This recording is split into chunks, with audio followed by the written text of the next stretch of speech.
आज हमारे एक रिश्तेदार बाय रोड आए पंजाब से। मैंने कहा आप बाय रोड क्यों, बाय एयर क्यों नहीं आए? कह रहे हैं यार जहाज में ना ऑप्शन नहीं है। गुजारिश है कि वीडियो को लास्ट तक देखें ताकि बात पूरी तरह समझ में आए। ये जो मोटिवेशनल स्पीकर बार बार कहते हैं सक्सेस, कामयाबी, ये लफ्ज़ बहुत इस्तेमाल करते हैं। आज हम इस जगह पे खड़े हुए हैं, आज अल्लाह ने हमें जो कामयाबी दी है, इसके पीछे ये राज है, इसके पीछे ये राज है। कल कोई साहब मुझसे जिक्र कर रहे थे कि एक मोटिवेशनल स्पीकर हैं, बड़ी ज़बरदस्त तकरीर कर रहे थे और कह रहे थे आज अल्लाह ने मुझे जो कामयाबी दी इसके पीछे ये राज है। मैंने कहा भाई अल्लाह ना करे, अल्लाह ना करे आज इनको लकवा हो जाए, अल्लाह ना करे, अल्लाह सबको महफूज, इनकी ज़बान बंद हो जाए तो कामयाबी कहाँ चली गई? बोलो ना। अल्लाह ना करे ये घर से आ रहे हैं वर्कशॉप के लिए और अल्लाह ना करे किसी गाड़ी से एक्सीडेंट हो गया और टांगे टूट गई, अल्लाह ना करे, अल्लाह सबको हिफाजत, तो वो कामयाबी जो सक्सेस की बातें वो कहाँ चली गई? बोलो भाई। मैं सबसे पहले आप लोगों से सवाल पूछता हूं कि माइकल जैक्सन कामयाब था या नाकाम? जिंदगी में कामयाब था।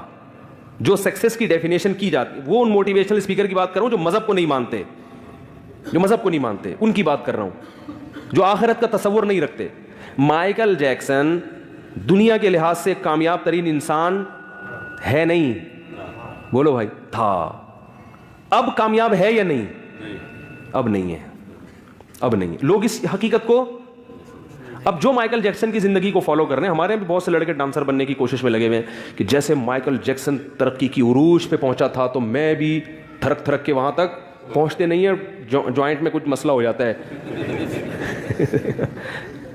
क्योंकि जैसे अल्लाह ने उसकी हड्डियों में स्प्रिंग लगाए हुए थे वो हर एक की हड्डियों में नहीं होते, तो वो कुछ न कहीं से वो चटक गई, कहीं आवाज़ आ गई। तो कोशिश यही होती है कि हम भी इन तरक्की की कहाँ तक पहुँचे। भाई आप जिसको फॉलो कर रहे हो ज़रा उसकी खबर पे जाके उससे पूछो कि हज़रत आपने पूरी एड़ी चोटी का जोर लगा दिया, बचपन से आपने एक चीज़ को विजन बनाया। हमारे यहाँ तो डांसर जो है ना वो विजन थोड़ी बनाता है, वो तो गरीबी में कहीं से किसी ने डांस सिखा दिया तो चलो उसको मज़ा आ रहा तो वहीं से होते होते डांसर बन जाता है। गोरे तो विजन बनाते हैं बाकायदा कि दुनिया का सबसे बड़ा डांस, बल्कि अब्बा बनाते हैं कि मेरा बच्चा पैदा हुआ इसको क्या बनाऊंगा? डांसर। हमारे यहाँ तो बच्चा पैदा होता है तो पता ही नहीं होता क्यों हुआ, ये किस सिलसिले में आया ये दुनिया में। पता ही नहीं होता ना किस सिलसिले में आया, वो आ गया भाई। सोचेंगे वो खुद ही बंटे भी खेल रहा है, कंचे भी खेल रहा है, मारम पीटी भी, घंटियां बजा के भाग भी रहा है, गालियां भी सीख रहा है, गुटके भी खा रहा है। तो फिर बड़े होकर माँ बाप बहुत अरसे के बाद जाके थोड़ा सोचते हैं करना क्या है इसके साथ। अब जब बिगड़ गया तो तबलीग वालों को पकड़ रहे होते हैं। तो गोरा जो है ना, वो एक मियाँ बीवी की शादी हुई ना, तो वो शौहर अदीब था, अदीब जो बड़े शायर और अदीब होते हैं ना। अब अदीबों की और जो राइटर होते हैं उनकी आदत होती है कि हर कलाम बड़ा शाइस्ता हो और बड़ी तमीज़ से, ऐसे ही बेढंगे तरीके से मेरी तरह पेंडुओं की तरह ना शुरू हो जाएं जैसे मैं शुरू हो जाता हूँ, बड़ी तमीज़ से क्या करें, बात करें। तो वो जब दुल्हन के कमरे में गया तो अब उसने कहा यार मैं दुल्हन से बातचीत का आगाज़ कैसे करूँ, कोई तमहीद होनी चाहिए ना। तो काफ़ी देर सोचता रहा, काफ़ी देर सोचने के बाद बेगम का नाम लेके कहता है जी वो मेरी आपसे शादी हुई थी तो इस सिलसिले में हाजिर हुआ हूँ। मेरी आपसे शादी हुई है इस सिलसिले में हाजिर हुआ। तो क्या कह रहा था यार मैं? हाँ, माइकल जैक्सन की कब्र पे जाके पूछो, जो डांसर बनना चाहते हैं या इस तरह की दुनिया हासिल करना चाहते हैं, उनसे पूछो कि माइकल जैक्सन की पुरानी वीडियोस देख के, वो तो आपने देख ली, अब जरा नई वीडियो भी तो देखो ना, जो कब्र पे जाके बनाओ वीडियो, उससे जाके पूछो कि यार तुमने पूरी जिंदगी, अगर तुम्हें पता होता 50 साल में हार्ट अटैक से या किसी बीमारी से तुम एकदम मर जाओगे तो ये कुछ करते तुम? क्या नहीं करता। क्या जब कामयाबी का वक्त आया तो जिंदगी ने बेवफाई कर दी, जिंदगी टाटा करके चली गई। उस वक्त शैतान आपसे कहेगा कि मेरी ज़िंदगी तो ज़रूरी नहीं है 50 साल में मुझे छोड़ के चली जाए, ये तो इसके साथ ऐसा हादसा हो गया। तो याद रखो जितने भी खबर में है ना, उनसे जाके इंटरव्यू लो, अगर उनको ज़बान अल्लाह दे दे वो सब कहेंगे यार हमारा कोई मरने का प्रोग्राम था नहीं, इत्तेफाक से अचानक ही मरे हम लोग। उनमें कोई 1000 में एक ऐसा होगा जो 6 महीने से मरने की तैयारी में लगा हुआ होगा, वरना सबके साथ ऐसा ही होता है, बैठे हुए होते हैं और लेट जाते हैं, बैठे हुए होते हैं। और फिर अल्लाह ने तो इबरत का निशान इन लोगों को बनाया कि ये तो अपनी सेहत की ऐसी केयर करते हैं कि उस केयरिंग का तो हम तसव्वुर कर ही नहीं सकते। हम तो पता नहीं डालडे खा खा के डांसर बन रहे हैं हमारे यहाँ और गुलकार बन रहे हैं और फिल्मों के अदाकार बन रहे हैं और ये सब कुछ कर रहे हैं। इनको तो वैसे ही कोई भरोसा नहीं है, तुम तो थरकते थरकते ही ना कहीं फिसल के ना मर जाओ। तो ये तो बहुत डॉक्टर 24 घंटे जिनके साथ घूमते हो हर वक्त, इनका ब्लड प्रेशर भी चेक किया जा रहा हो, नब्ज भी चेक की जा रही हो, एक एक चीज डॉक्टर, और डॉक्टर भी यहां के नहीं, यूएसए के डॉक्टर। यूएसए से मुझे याद आया, मैं जब हांगकांग में था ना, तो वहां अटक के लोग बहुत हैं। तो मैंने एक अटक वाले से पूछा, मैंने कहा आप कहाँ के? कहते हैं यूएसए। मैंने कहा यूएसए, तो आप तो यहीं के बॉर्न हैं, यहीं के पैदा। कह रहे हैं भाई हमारी इस रियासत का नाम हमने हांगकांग नहीं, अब यूएसए रख दिया, यूनाइटेड स्टेट ऑफ अटक। ठीक है, क्योंकि अटक के लोग इतने ज़्यादा हैं हांगकांग में कि वो कह रहे हैं हमने अब इस रियासत का नाम क्या कर दिया, यूनाइटेड स्टेट ऑफ अटक। तो जब कोई हमें फ़ोन करता है कहाँ हो, हम कहते हैं यूएसए में, शो भी मर जाती है और झूठ भी नहीं होता, ठीक है ना। तो यूनाइटेड स्टेट ऑफ अटक। तो मैं कह रहा हूँ जो ओरिजिनल यूनाइटेड स्टेट है, यूनाइटेड स्टेट ऑफ अमेरिका, वहाँ के डॉक्टर और उसका पूरा पैनल वो बेचारे को नहीं बचा सका। तो ये इबरत का निशान है हम सब के लिए, मेरे लिए भी, आपके लिए भी, कि भाई ये जिसको हम कामयाबी समझ रहे हैं ये कामयाबी नहीं है, यहाँ जीतने के बाद भी नाकामी है। तो माइकल जैक्सन अगर कामयाब था तो था, और जो चीज़ थी होती है ना वो हकीकत नहीं होती। अरे भाई एक आदमी पैसा बहुत कमाया फिर छिन गया, तो क्या उस पर खुश होगा मैंने बहुत कमाया था? आप कह रहे हो यार तुम बड़े खुश खुश फिर रहे हो, क्या बहुत दौलत आ गई हो? कह रहा इतनी मुझे खुशी हो रही है क्योंकि मेरे पास दौलत थी इसलिए मैं बहुत खुश हूँ। तो आप कहोगे यार थी तो फिर अब किस बात की खुशी? थी का लफ्ज़ बता रहा है कि अब नहीं है। और एक आदमी हो जो गरीब हो, कुछ भी नहीं है, बड़ा खुश फिर रहा है, आप उससे पूछ रहे हैं क्यों खुश थे, क्यों खुश हो? वो कहेगा मेरे पास दौलत आएगी। तो यकीनन उसकी खुशी क्या है, बजाय कि यार आ जाएगी। तो थी पे कोई खुश नहीं होता। तो माइकल जैक्सन हो या कोई भी इस तरह के मशहूर लोग हों, अगर वो कामयाब हो गए तो ये बेवकूफ़ों वाली बातें हैं भाई, पागलपने की बातें हैं कि वो मरा क्यों, फिर वो कामयाब हो गया, और ऐसे टाइम पे मर गया जब मरने का अक्सर प्रोग्राम लोगों का होता नहीं है ठीक है ना। तो ऐसे टाइम पे मर गया, कोई भी किसी भी टाइम पे मर सकता। हमारे एक आलिम थे, जानने वाले दोस्त थे, यंग थे, बहुत खूबसूरत, बड़ी पर्सनैलिटी, बहुत अल्लाह ने पैसा भी दिया, उनके वालिद के इकलौते बेटे, बाप ने अपने बेटे को पढ़ाया लिखाया, बहुत कुछ उम्मीदें लगाई कि भाई अब ये बेटा मुफ्ती बनेगा, आलिम बनेगा। वो आलिम भी बने, मुफ्ती भी बने, उनकी शादी कराई, बच्चे हुए, एक्सीडेंट में अचानक मौत। हम कहते थे यार ये कैसे दुनिया से चलेगा यार, इनके तो अभी दुनिया में जो वालिद की जो उमंगें थीं उसके पूरा होने का वक्त आया है। तो मुझे भी, क्योंकि मेरी उनसे बड़ी गहरी दोस्ती थी, मुझे बड़ा, मेरी उनसे एक दिन पहले गपशप हुई है, बातें हो रही हैं, अगले दिन इत्तला आई कि उनकी डेथ हो गई। तो एकदम धचका लगता है ना इंसान।